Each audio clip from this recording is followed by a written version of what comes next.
Click. Hello everyone, this is Taki from bigheadtaco.com, and I'm coming to you here from Seymour Elementary School in Strathcona, East Vancouver, and I'm here to do my review of the Canon G5X. So thank you Canon Canada for working with me, my brand, and thank you for giving me an extended loan. You know, typically a lot of reviewers have the camera for not even a day or maybe a couple of days, but I usually want at least 2 weeks, if not longer. So Canon did extend this to me for almost a month, and so thank you so much. So far, I really like this camera. I like these kind of all-in-one, larger than regular sensor point and shoots that have an EVF, a flash hot shoe, and an articulating screen. Now, it obviously gets compared with the RX100 Sony because it has the same size sensor, and they're kind of competing in the same category, like as a vlogging camera, which these cameras often get used as.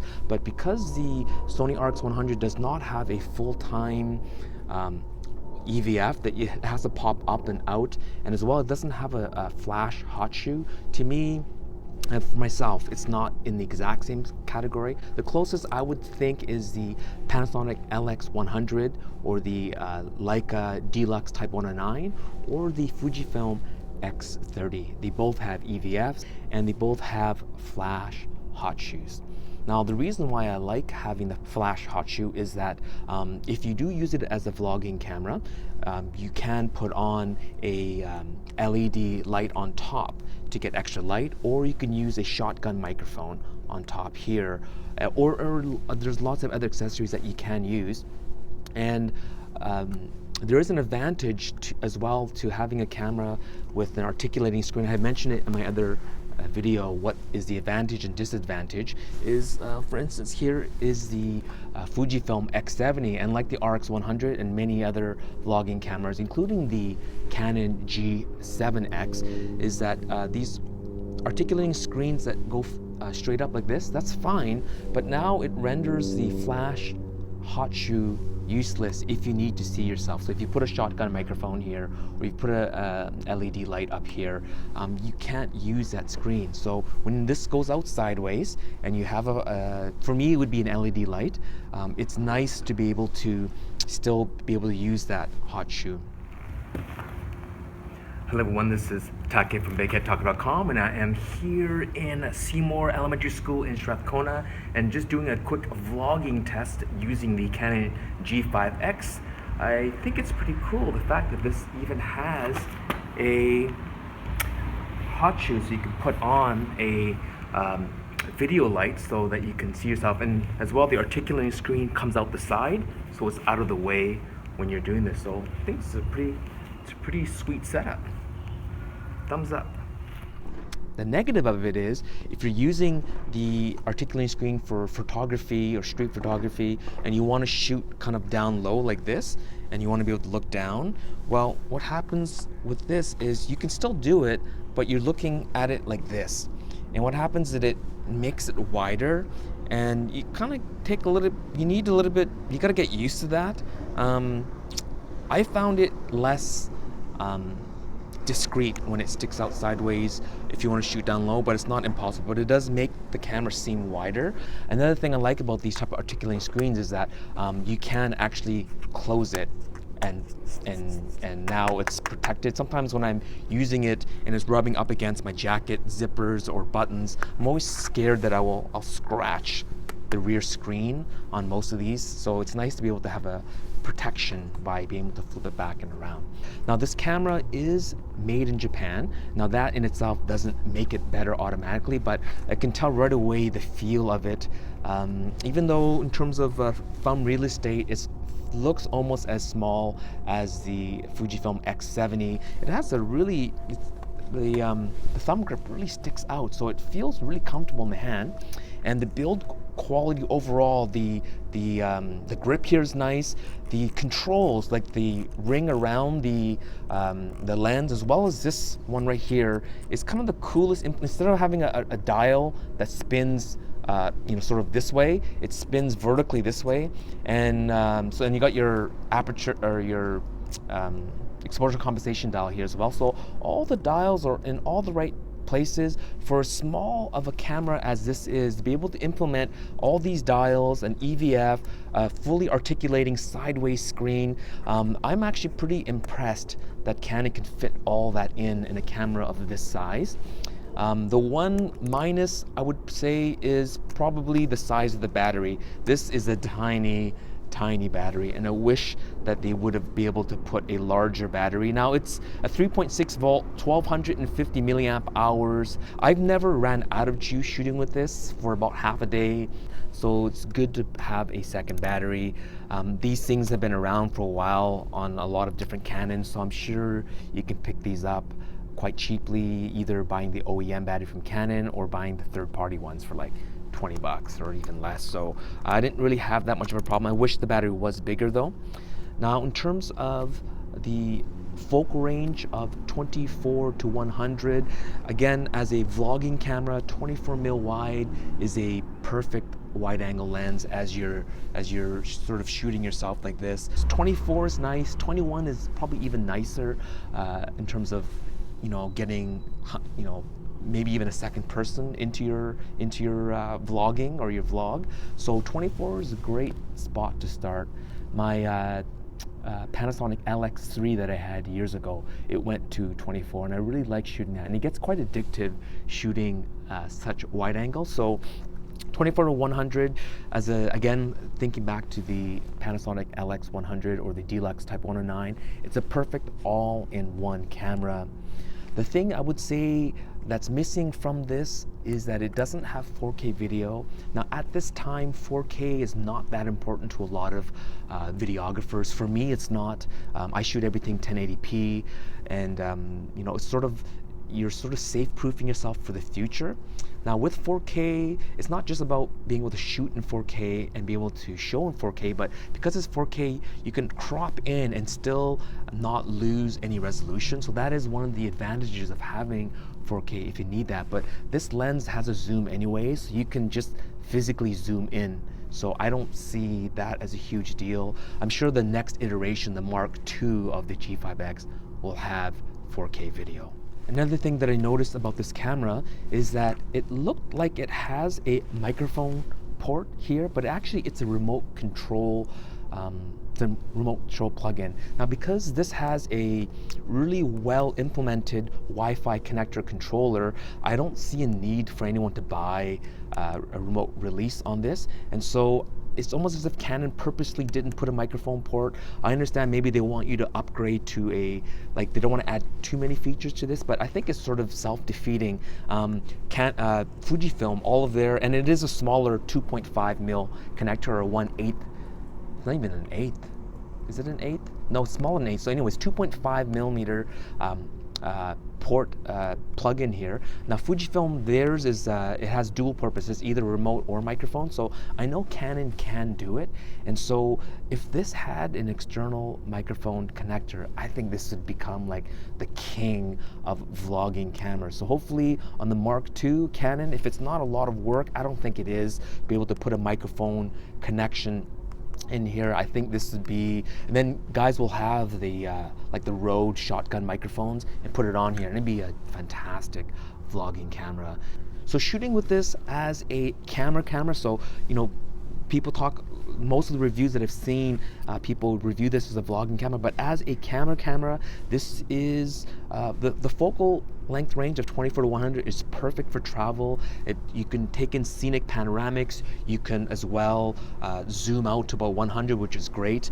In terms of lens sharpness, now zooms in general, it's hard to make a perfect zoom lens, and you can see on the DSLRs or any of the interchangeable lens cameras, when you have a consistent f2.8 or f2 zoom lens, they're huge and heavy and expensive, and so to be able to fit a zoom lens in this, and that's f 1.8 to f2.8, so that's, you know, it's a pretty fast aperture. There's going to be some optical compromises. I've looked at the raw files. This isn't the sharpest zoom lens that I've come across. I think the Sony RX100 is sharper, but as I imported it as the raw files, it's easy enough to sharpen it. So yes, I would have liked it to have a sharper lens, but is it detrimental to my photography? No. So I think stopping this lens down to about, which I usually do anyways on the street, to about f4 to f5.6, you're probably going to get maximum sharpness out of this lens. So you just have to stop it down if you want to shoot critically and you're shooting raw.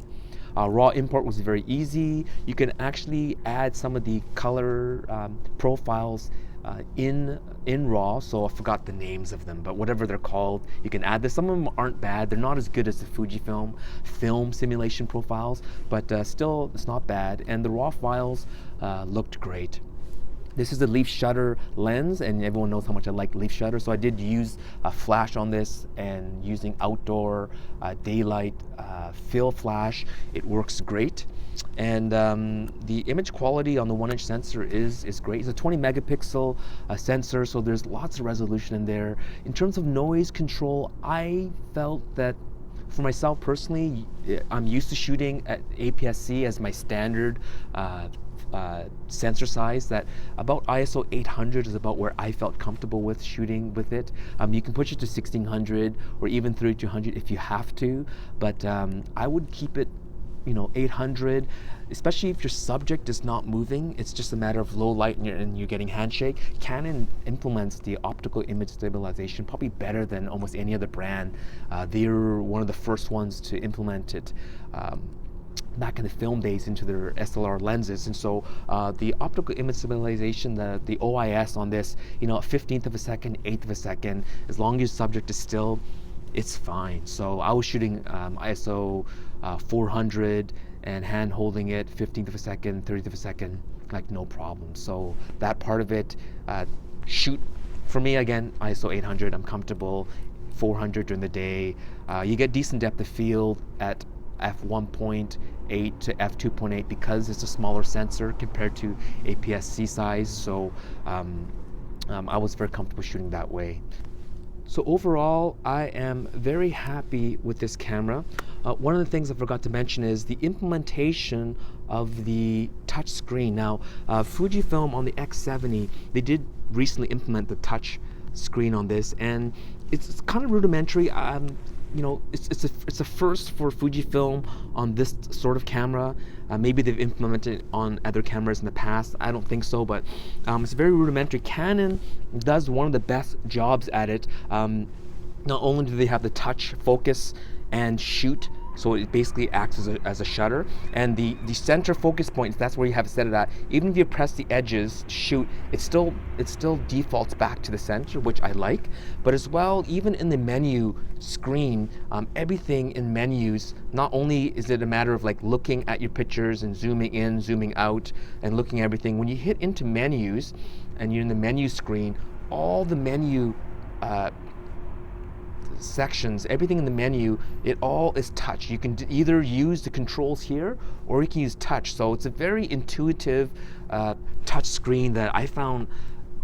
I didn't think I would use it as much, but sometimes it's just much quicker to just, you see what you like and you just press it. And so I felt that the touch screen on this is great, and other brands like Fujifilm can learn a lot from Canon of how to properly implement touch screen for menu navigation as well as for shooting and playback. So yeah, this is a very good camera. So overall, the package is great. If you're looking for a enthusiast, larger sensor point and shoot that's all in one, that has a EVF, has a hot shoe, has articulating screen, has a decent zoom range. There aren't a lot of cameras that are in this sort of market. So as I mentioned before, the Panasonic LX100, Leica Deluxe Type 109, the Sony RX100, Mark 1 through 4, and probably Mark 5 is coming out soon.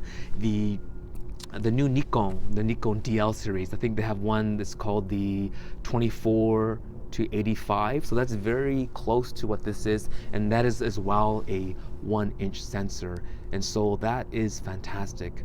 Now, one last thing to talk about is that 1-inch sensor. I really like the 1-inch sensor because it is a true 3:2 aspect ratio. which means the full frame sensor, or the 35mm sensor, is 24:36, so that's a 2:3 aspect ratio. And the APS-C, C standing for classic, it also uses that classic, so it's a 24:16, and so millimeter, and so that's also a 2:3 aspect ratio. And the 1-inch sensor is also a 2:3, and that's the biggest thing I had with the Micro Four Thirds. I think it's a great platform. However, it is a natively it's a 4:3 aspect ratio, and unless you're shooting a lot of vertical, I think 4:3, 5:7, 8:10 looks great vertical, but on the horizontal, I find it too square, and so this 1-inch sensor natively shoots 2:3, so it mimics the APS-C and the full frame. The aspect ratio. So I really like that. So I enjoyed shooting this without having to crop down the sensor so that it looks more natural to me. So I come from the film days, so we often got 4:6s printed, and when I blew them up, I liked blowing them up to 8:12 and not 8:10, because you were basically cropping your 4:6 image or your 2:3 aspect ratio image. So this 1-inch sensor is great. I think it's a great compromise. I mean, I picked this camera for a reason.